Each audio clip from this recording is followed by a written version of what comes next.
Muito bem, pessoal. Vamos então aqui continuar a estudar os heterônimos do Fernando Pessoa. Nós já vimos ali o Alberto Caeiro, não é?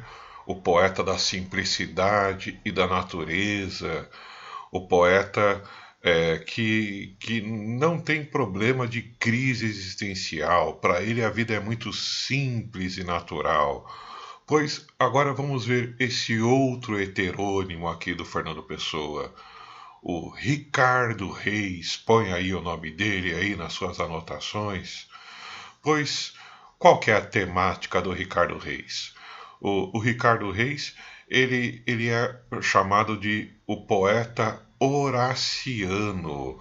Horaciano é uma referência a Horácio, que é um poeta da antiguidade clássica.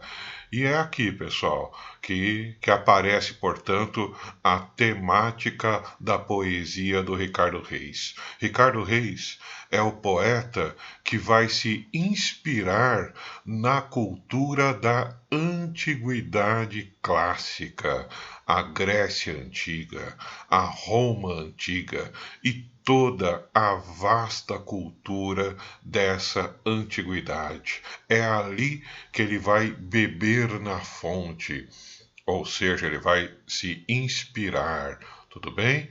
É, e vamos dar uma olhadinha num texto aqui para você enxergar isso. Então, esse poema é muito famoso, tá? Do Ricardo Reis.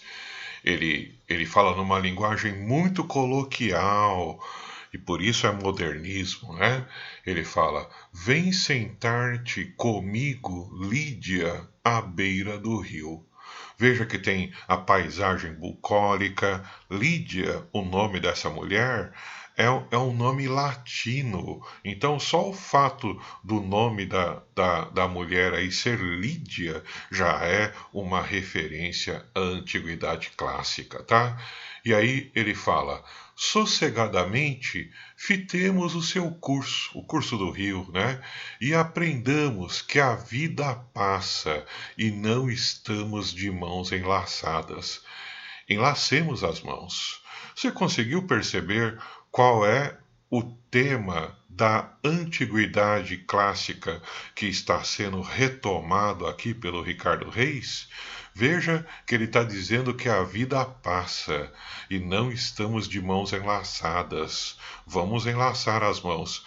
Pessoal, aqui é clara a ideia do carpe diem. Lembra disso? Carpe diem é viver intensamente a juventude, viver o agora, porque o tempo passa, como ele mesmo disse aqui. Então, deixando bem claro, Ricardo Reis é um heterônimo poeta do modernismo, a linguagem coloquial, tudo, mas ele tem influências da cultura da antiguidade clássica, tá? É ali que ele se inspira. E aí ele continua aqui o poema. Depois, pensemos, crianças adultas, que a vida passa e não fica. Nada deixa e nunca regressa. Vai para um mar muito longe, para ao pé do fado. O fado é o destino, tá bom? Mais longe que os deuses. Veja que ele menciona fado, deuses, a referência à antiguidade clássica aqui é evidente, tá bom? E ele continua, só mais uma estrofe. Desenlacemos as mãos, porque não vale a pena cansarmos-nos. Quer gozemos, quer não gozemos, passamos como o rio, mas vale saber passar silenciosamente e sem desassossegos grandes. Então ele está dizendo, não vale a pena as emoções fortes do coração, porque a vida passa e o destino é esse para todos os seres humanos. Queria que você anotasse, prestasse atenção aqui em um comentário muito importante, tá? Que eu vou fazer agora sobre esse tema do Carpe Diem. O Carpe Diem original, lá da Roma antiga, significa viver intensamente a juventude. Então, lá no tema original do Carpe Diem, é a juventude, o momento que tem que ser vivido. Já aqui no Fernando Pessoa, nesse heterônimo do Ricardo Reis, ele faz uma adaptação do Carpe Diem. Preste atenção, tá? Não está aqui exatamente nesse poema, mas em outros poemas isso fica muito evidente. O Ricardo Reis ele diz que o importante é viver o agora, mas ele não especifica que tem que ser na juventude. Para ele, o importante é viver o agora. Se a pessoa é jovem, então viva a juventude. Mas se a pessoa já tiver uma certa idade, então viva essa certa idade.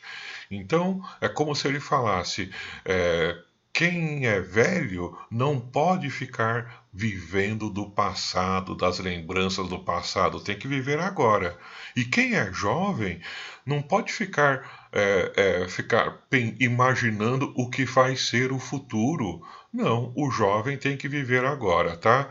Então, resumindo, para fechar aqui esse raciocínio, o Carpe Diem do Ricardo Reis, do Fernando Pessoa, né, na voz do Ricardo Reis, significa viver o agora, independente da fase da vida que a pessoa estiver vivendo, tá?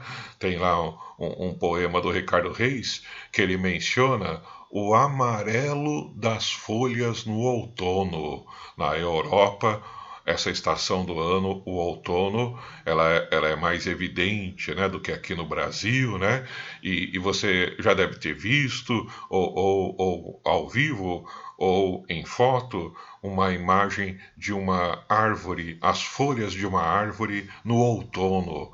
Na Europa fica um tom amarelado muito bonito, tá? Pois é como se ele falasse: tem que aproveitar a beleza do amarelo das folhas quando vem o outono. Ou seja, viver intensamente a época que você está vivendo, tá? Carpe diem. Você entendeu aí a diferença?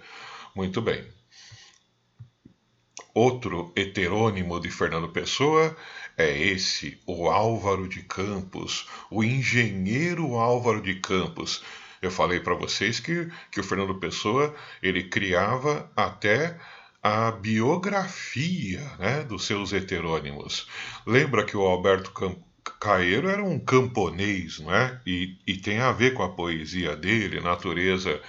O Ricardo Reis, que valoriza o agora, o Carpe Diem, na descrição do Fernando Pessoa, ele diz que ele é médico. E o médico realmente, né? Ele lida com a vida e tem que viver o agora, né? Ele é consciente, né?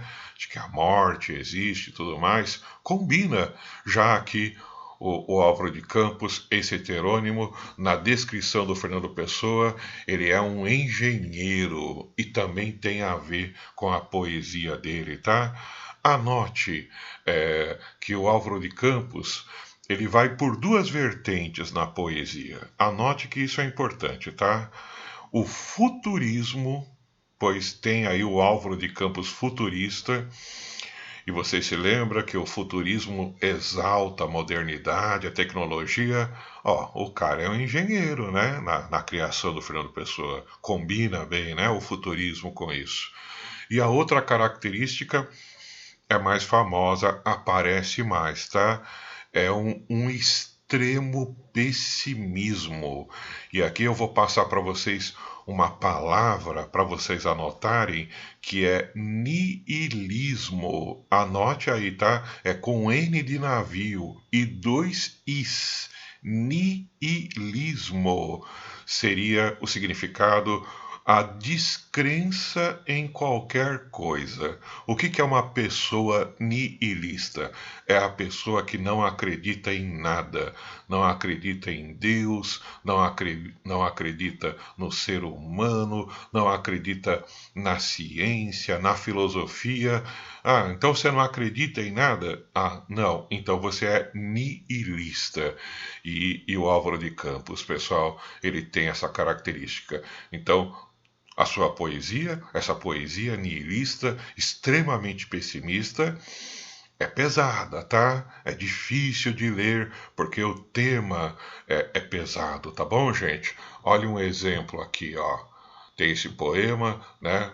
Escrito em inglês, porque na biografia do Álvaro de Campos, criada pelo Fernando Pessoa, esse engenheiro Álvaro de Campos, ele morou na Inglaterra, ele morou na África do Sul e agora ele está voltando a Lisboa. Veja que o título fala isso, né? Lisboa revista, revisitada, tá? E veja que o poema, ele é bem coloquial, né? Bem ao estilo do modernismo. Ele fala: não, não quero nada, já disse que não quero nada. Não me venham com conclusões, a única conclusão é morrer. Não me tragam estéticas, não me falem em moral. Tirem-me daqui a metafísica, não me apregoem sistemas completos, não me enfileirem conquistas das ciências, Deus meus, das ciências, das artes, da civilização moderna. Ele não quer nada disso, pessoal. Que mal fiz eu aos deuses? Se tem a verdade, guardem-na. Então, aí o poema continua, vai aqui, tá bom, pessoal? Mas qual é a melhor palavra para descrever essa temática, esse poema tão coloquial, né? Parece assim uma pessoa falando mesmo, não parece um poema com métrica, nada disso, não tem métrica, né? Qual é a melhor palavra para descrever aqui? É o niilismo, uma descrença total em todas as coisas, um pessimismo, tá bom, pessoal? E esse é o Álvaro de Campos. Pois bem, queria terminar esse vídeo com a pergunta mais importante aqui em relação a essa matéria, né? Os heterônimos de Fernando Pessoa. A pergunta é, afinal de contas, por que Fernando Pessoa criou os heterônimos? Qual a razão disso? E a resposta para você anotar, tá bom, gente? É que Fernando Pessoa queria escrever sobre todas as experiências poéticas possíveis, todos os temas que podem ser trabalhados na poesia. Tá, mas qual que é o problema? O problema é que muitas vezes esses temas são opostos, são paradoxais. E aí fica esquisito para um poeta, né, defender, escrever sobre temas que são paradoxais. Qual foi a saída de Fernando Pessoa? Ele criou heterônimo, e para cada um dos heterônimos ele criou uma vertente. Veja, vou explicar melhor, preste atenção, tá? É, que poeta, que heterônimo de Fernando Pessoa considera a vida simples, sem enigmas, basta usar os sentidos e ter o contato com a natureza? Que heterônimo que é esse? É o Alberto Caeiro, né? Mas e quando o Fernando Pessoa é nihilista, o oposto, ou seja, ele não acredita na natureza, na vida, ele está numa profundíssima questão existencial, tá? Um questionamento existencial. O oposto do Alberto Caeiro, quem seria esse? O Álvaro de Campos. Então, são experiências opostas. Estar de bem com a vida, com a natureza, e ter uma descrença total em todas as coisas. Como é que uma pessoa só pode falar essas duas coisas? Não dá. São paradoxais, são opostas. Então, Fernando Pessoa criou o heterônimo. Mas, mais um exemplo. Um tema que pode ser trabalhado na poesia é a exaltação da modernidade, da tecnologia. Isso pode ser tema de poesia? Pode. A gente já estudou no futurismo, né? Que heterônimo do Fernando Pessoa gosta de exaltar a tecnologia? o Álvaro de Campos. Agora, olha que oposto.